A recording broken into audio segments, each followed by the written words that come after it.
So the first question is by Abdullah Diwaji. When you say dimer, is it a protein dimer or just a tyrosine dimer? Well, in the case that we have studied, we have looked at, it is a protein dimer that is caused because of the dityrosine formation. And the reason we know that this is a covalent bond is because we are using denaturing conditions for our sodium dodecyl sulfate gel electrophoresis. If it were just an association of two monomers forming a dimer, then under this reducing gel, as it is called, or the SDS page, what would have happened is the dimeric units would have separated and we would have got a band at the monomeric molecular weight.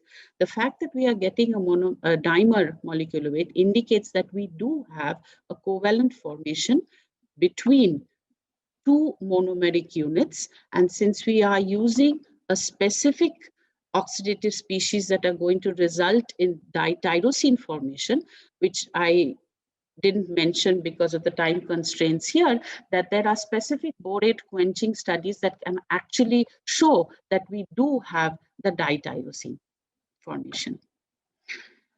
I hope that answers your question. Next is Chirag Arora. You're curious to understand why is the dimer absorption showing a blue shift with respect to the monomer? Well, when we're looking at the dimer or when we're looking at the shift, we are looking at the environment. Okay, so the environment would play an important factor here. We also need to know, which would probably answer your second question also, any signature of excitonic coupling between the two coupled tyrosine residues. Well, I would say a problem at the same time here is there are 6 tyrosine residues in tryptophan, in ribonuclease A, and the 6 tyrosine residues, what happens is we know from an accessible surface area calculation, given the surface area of the 3 tyrosine residues that are on the surface. So unless we actually look at crystal structure, the speculation regarding the dimer formation or the dimer structure is from the enzymatic activity indication, the RI binding indication, and the also the your RI binding, your enzymatic activity, and your docking studies, and also the one that I missed out is the MALDI. So the absorption or the spectroscopic characteristics that we see due to the dityrosine are due to the dityrosine formation are mainly because of the environment around this, because we are triggering a structural, let's say, a structural sort of perturbation to this that would result in a variation in the spectral characteristics.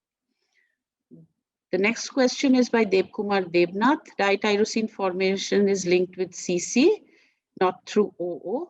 This is a radical formation linkage. So this is a specific abstraction of the hydrogen from the tyrosyl ring, which forms the CC coupling.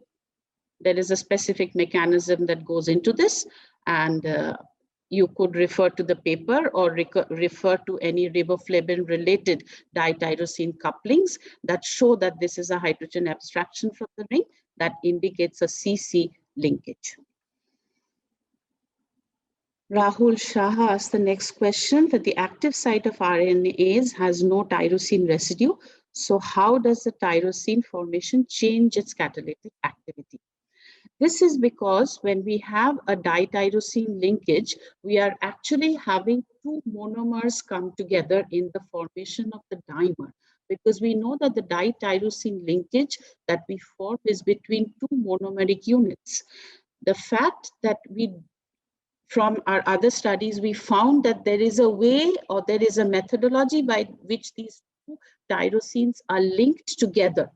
So they are linked together in a fashion that hinders the substrate to enter the active site. So as a result, there is a blockage in the active site entry of the substrate, which leads to a change in the catalytic activity. The next question is by Abdeli Jivaji again. Why can't the effects in crystalline be because of tyrosine as well? Yes, there are. This is what I mentioned in one of the slides, that we have found dityrosine formation there. But since I had talked about dityrosine, in this case, what we had done is we had monitored the tryptophan oxidation. But nevertheless, it is possible to monitor not only tyrosine, but also cysteine, because it forms the disulfide bonds, which are also known for specific aggregation in terms of the crystalline proteins, which has a role again in cataract formation. The next question is by Devkumar Devnath. In acidic oxidation, can it hamper the active site of the proteins? Yes, this is possible, because what happens is when you have oxidation, we have to remember that the amino acids that form these proteins have various properties to them. And in this specific process, the oxidation can occur in many of the amino acid residues. The sulfur containing residues, the cysteine and the methionine ones, are the ones that are more prone to oxidation. In addition to this, we can have, as I mentioned, the tyrosine, we have the tryptophan, and there are we can have deamidation. These are other post-translational modifications that are possible because of this oxidation. The next question is from Aditi Jain. Can you please elaborate on what exactly is the sample from which human crystalline is extracted after surgery? It is the cataract layer or some more regions of the eye? Cataract is actually not a layer. The eye lens, the diagram that I showed you of the eye lens that has these beautiful layers of protein in it, it is the eye lens crystallines that form this globular lights, well, the layers and layers that are formed. The aggregation in the layers disrupts the vision. As a result, there is a lens in a lens capsule. The lens itself that is comprised of these layers of proteins has to be removed. In the surgery, what is done is this whole protein mixture, or all the crystallines that are present in the eye, are emulsified and aspirated. It is this mixture that we bring back from the ophthalmologist and perform our experiments. The next question says Zoom 1, so I won't know who this is. So if only tyrosine amino acids are subjected to, would they also form dimers? Yes, they do. Yes, because that was our control experiment. We had to do a control to show that the methodologies that we were using for oxidative stress actually did form the dityrosine, which it does. Can this process be used to actually generate protein dimers? Yes, it can. Depending on the location of the tyrosine residues, this is possible. The next question is by Bhagyashri. Besides green tea, are there any other polyphenols present in local tea, lemongrass, or other Indian spices that can reduce lens damage leading to cataract formation? Yes, there are a lot of polyphenols. We have confined our studies to green tea polyphenols only because we have been looking at green tea polyphenols for over a decade now. But nevertheless, there are many other polyphenols, particularly ones present in, there are present in grapes, in fruit, in wine, in black tea. So there are a lot of other polyphenols. There's another question by again, an anonymous attendee, that are the oxidative species quenched completely, and can it be harmful for the cells to have no free radicals, because a fine balance is also essential? Yes, very true. A fine balance is essential. So this is where a very delicate balance comes into the picture.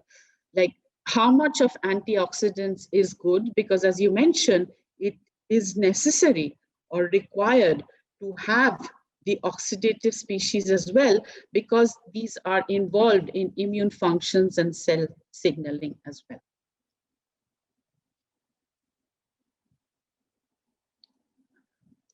Ajay, I get that was the last question in the Q&A.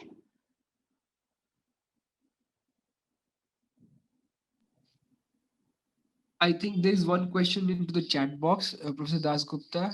I can see, and Okay, a let me just check. question from Harita Desai: how effective are the antioxidant levels in our body? To what extent supplementation is essential? Well, again, it's a balance. You wouldn't know exactly unless there were specific methodologies to sort of test your oxidative now exposure to or a result of oxidative stress.